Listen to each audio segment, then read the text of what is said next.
Good morning. This week's lab, we are looking at rotational inertia. So in class, we've been talking about rotational motion, things like rotational accelerations, torque, and rotational inertia. And what we want to do is we want to measure the rotational inertia of some different objects. Now, in the homework, typically what we do is we are given a value for mass, and we're given a value for radiuses or diameters. We have some object like this, and we go, how much rotational inertia does it have? But what we want to do is we want to do an experimental approach. So by experimental approach, what I mean is, let's take a series of different objects. I've got this, well, it's kind of like a hoop. I've got a platform that rotates. And so what I can do is I can set this on the platform. There is a string, or there should be a string attached here. Now, if it's got a lot of rotational inertia, I'm going to have to pull really hard on this and create a lot of torque to create a significant rotational acceleration. Now, if it doesn't have much rotational inertia, then it's going to be very easy to accelerate. So we'll actually measure this experimentally. When I apply a torque, how much acceleration do we get? And that enables us to go in and calculate the rotational inertia.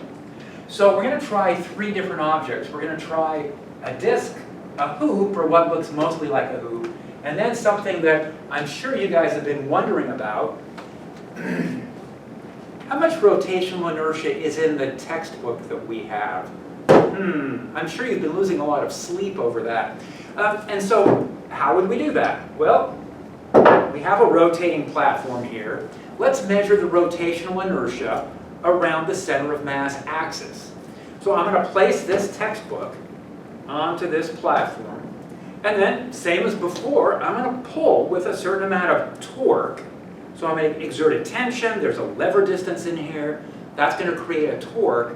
And then I can measure at what rate does this pick up speed. At what rate is the rotational acceleration. And that will enable me to find out how much rotational inertia is in my textbook. So we've got the textbook, we've got the hoop, or what looks kind of like a hoop, and then we've got a disc, or what looks kind of like a disc. So we're going to approximate this as just a cylinder. So let's see how this is going to work. Measure rotational inertia of disc, hoop, textbook. There's the platform. One by one, we're going to take objects and set them on the platform. There's a rotational axis that's vertical. So again, here's the platform.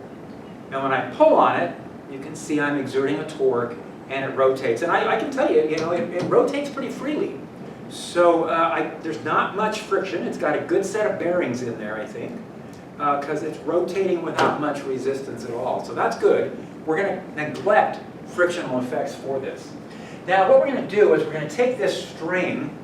Now, I wish I could just stand here and go, I'm pulling with 27.3 newtons.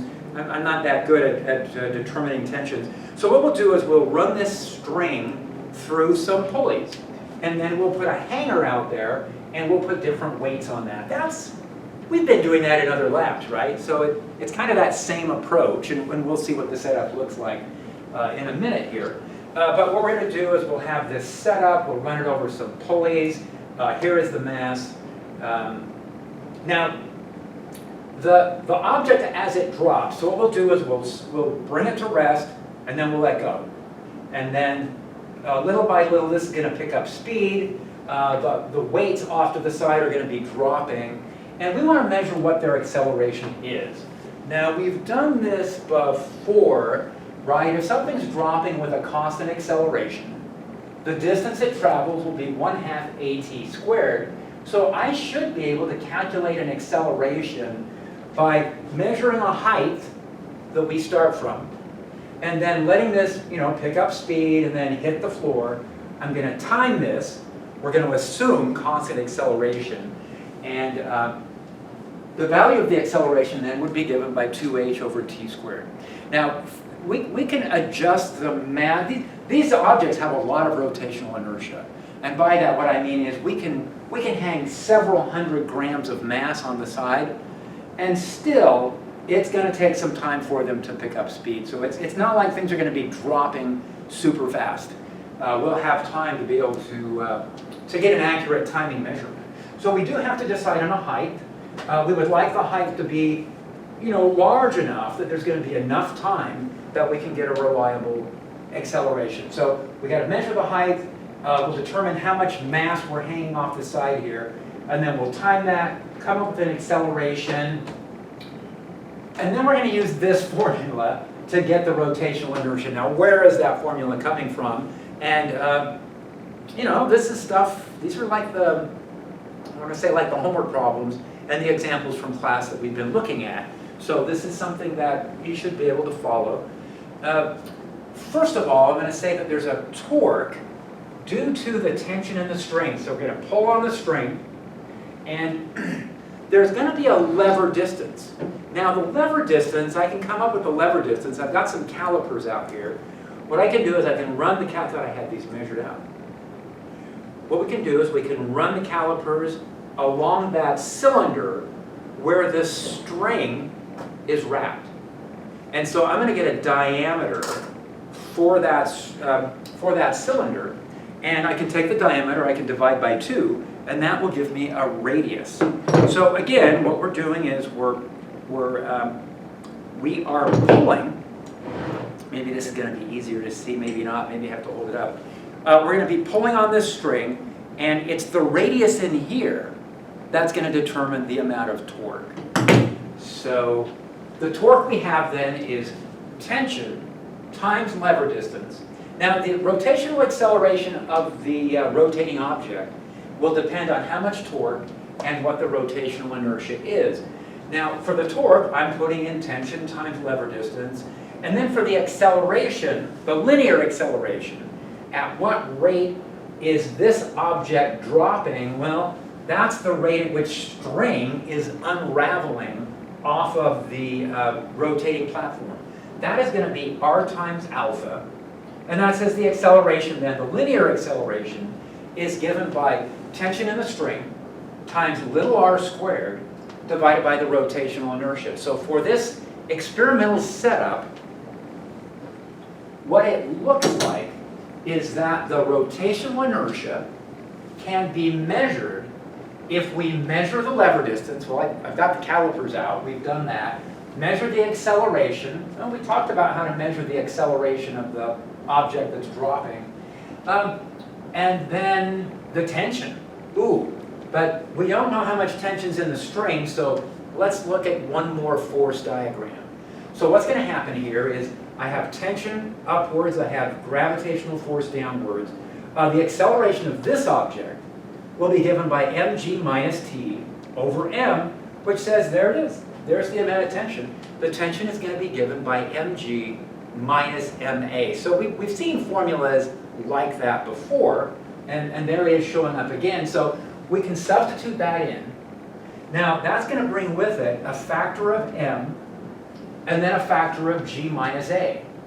And there's already an a in the denominator, so this is where the formula is coming from. Now this is the rotational inertia of the object. The little m here it's not the mass of the object, it's the mass of the weights that we're hanging off the side. The little r is not the radius of our objects, it's the radius of that cylindrical drum that the string is wrapped around. So the m values will vary. The r is going to be something that we measure carefully. And then we can take g divided by the acceleration, minus 1. That should work. Now, we can try this with different masses. So I'm thinking what would be useful is to do a measurement, at 200 grams, and then raise that to 300 and 400, 500, and then check the height each time. Now, we could keep the height fixed, or we could have a different height each time, and then time that, and then calculate the acceleration, calculate the rotational inertia. Now, once I have these calculated, I can average those numbers. So those numbers should turn out to be similar to each other. If there's a large difference, between the different values of the rotational inertia, then we're going to have to stop and think about what's causing that. Now, earlier on we said we were going to ignore friction. Doesn't mean that it's not there. So my guess is, if things are happening very slowly, if the weights are dropping with not such a large acceleration, that could be an indication that the friction is going to be significant. We may have to have runs where things happen reasonably fast in order to get a useful measurement. So we'll see, a reliable measurement.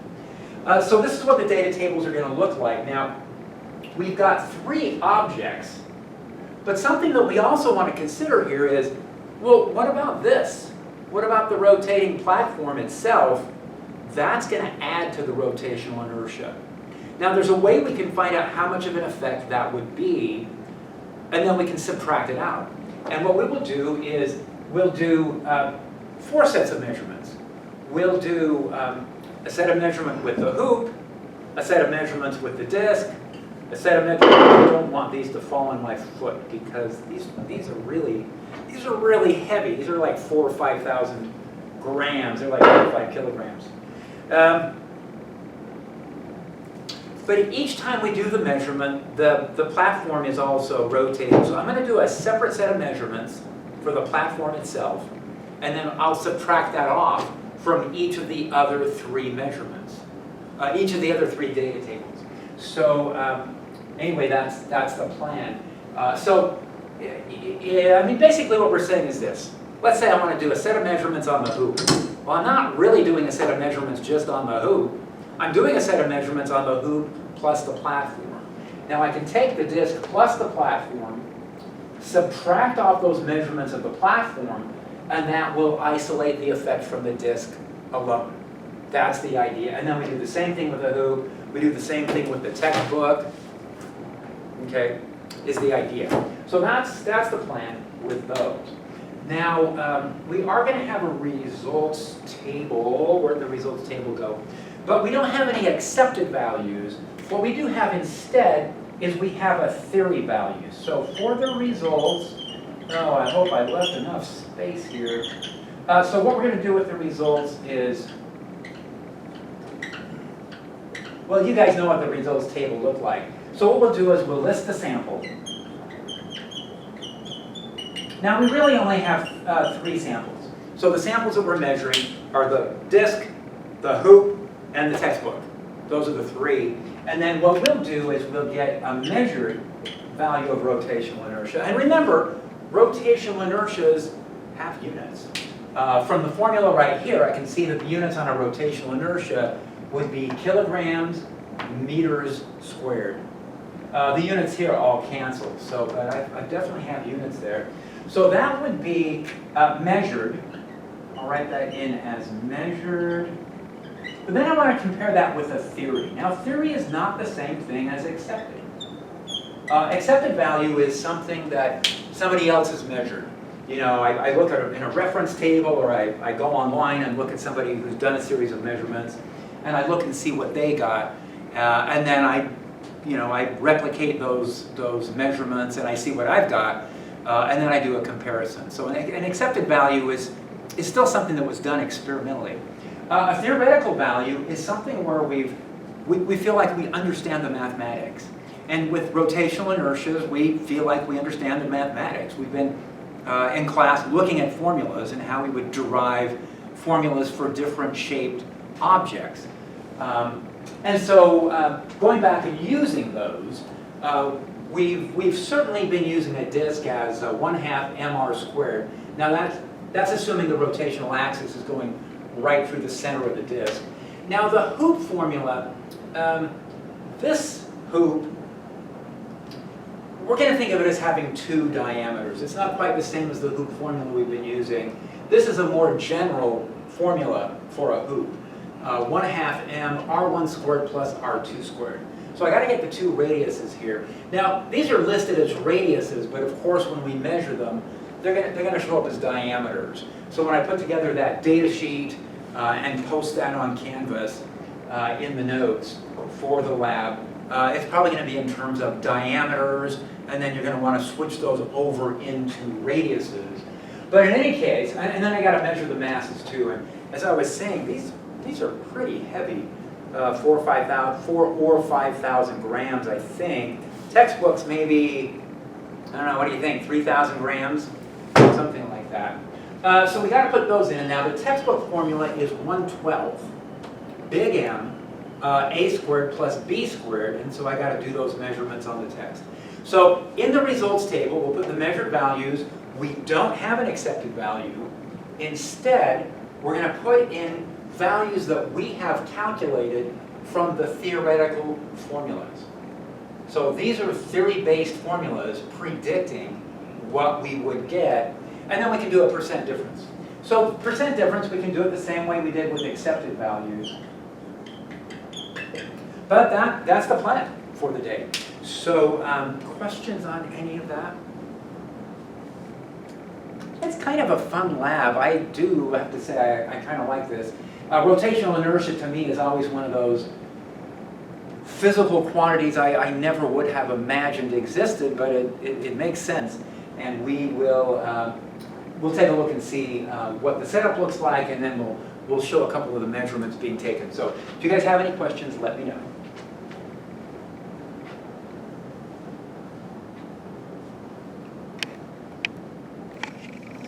So here's what the setup looks like. So here is the hoop. There's a brick that I'm using right now to hold things in place. You can kind of see what the platform is doing. And I've got the string running through a pulley here, and then I've got it running up through another pulley up here. And I've got what? Let's take a look and see. I've got 300 or 400 grams on there right now. And we could take a measurement of that, right? We could take a look and see. Now, I've got the timer ready to go. Again, I've got the brakes on. I do have the scales out because at some point I've got to get those theoretical numbers, and so I'm going to be placing these on the scale. Actually, I get 2 scales out and use the 2 scales and combine the numbers from those. And then I got a bunch of weights set up here ready to go. So let's do this. This looks like a reasonably good view. Now you can't see the floor where these things are going to hit, but you'll be able to hear it. But this is, I've got my timer set up. We've got all of these weights up here. I've got the hoop in place. I am ready to start, so right when I remove the brick, I am going to start. There we go. Timer is going. Oh, look how much rotational inertia it has. It's taking quite a while. Now that is like, I got to get the measurement. 9.33 seconds. So, and then I put the brakes on so this thing doesn't, because it just keeps spinning. But 9.33 seconds. Oh, I never measured the height. Let me go back and, let me wind this back up because, ooh, it made a pretty soft landing. It doesn't always do that. We got lucky. So I think I can wind this back up to the top again. I do want to get a height measurement or show you guys how I'm doing the height measurements. What I found was it worked pretty well if I brought it up this far. Let's see. Up to about right here. Let me put the brick there and see. It turned out to be about 170 centimeters. And it seemed like an easy reference place to keep bringing it up to. So I need just a little more. Oh, there it is. Okay, so I'm at 170 centimeters. And so for all the rows, that's what I've been doing, is I just wind this thing back up until it's pretty close. And then I fine tune it with the brick. And we're ready to take another measurement. Now, I've got 100, 200, 300, 400, 500, I got 500 grams. So that's a pretty good amount of mass. And so we did get the height measurement. So we've shown that. Maybe what we could do then is, you've seen what this looks like with the hoop. Let me go grab one of the other objects. Maybe I'll get the textbook, because I know you guys are curious. about how much rotational inertia is in your textbook. I mean, when you're carrying it around, you're not usually spinning with it. I understand that. So I'm going to reset the timer here. I'm going to take off, I hope this works. It did. I'm going to take off the hoop, and what I'm going to exchange it for is I'm going to put the textbook on here, and I'm going to center it. The platforms are designed for these particular hoops and discs. Surprisingly enough, they didn't design it for our textbook. So I'm going to center it. Now, 500 grams, that's quite a bit for the, we'll see. We'll see what this is like. I'm going to move my timer out of the way in case things come crashing. We have had situations where the textbooks, if you go to really high masses over here, you can really make the textbook spin fast, and we've had flying textbooks before. But I'm going to go ahead and I'm going to start this. I'm going to remove the brick. There we go. And let's see when this thing hits. There, 6.53 seconds. Oh, look, that was so cool. It just spun back the other way. It's kind of like a conservation of energy problem or something, right? It didn't go all the way back up, but see if it can do that again. Oh, it can't. The string got caught. Never mind. No, maybe now I can. Let's see. No, got caught again. Okay, so we had pretty good luck there. Both of the runs worked. Sometimes the string does get caught, and we have to go back and set that back up again. So I think that's it. That's what the runs look like. So I ran each of these devices. I mean, we could do this too, I guess. We could look at the platform itself. Now, the platform itself doesn't have that much rotational inertia, so I really need to back off. For the platform itself, maybe 100 or 150 grams, not so much, is going to be enough. So I want to get those platform measurements made, so let's do that. And yeah, the string keeps falling off. Checking alignments has been not too difficult, but I have had a few times when I've had to go back and recheck the alignments. So let's see, where were we? We were here somewhere, right? Let's get the meter stick out. And 170 is where we want to be. Let's see, I need to raise this just a bit. Maybe this will work. Yep, right there. Okay, so 170 centimeters is going to work. Everything looks like it's lined up, although we had a couple of malfunctions there earlier. Let me get the timer out. I'm going to reset it. Start it. Oh, don't start yet. Stop. Reset. Because I got to move the brick. And go. So even at 100, this is happening pretty fast. Strings all over the place. So 3.88 seconds with just 100 grams. So it didn't take much. So the platform, we'll see. I think it's like a 5 or 10% effect. It's not huge. But, and then we'll see if we get this put back together here. Okay, so that's what the runs look like. I think we've demonstrated enough that you guys have kind of an idea of what this looks like. All right, questions or anything, let me know. And we'll see what values we get for those rotational inertias.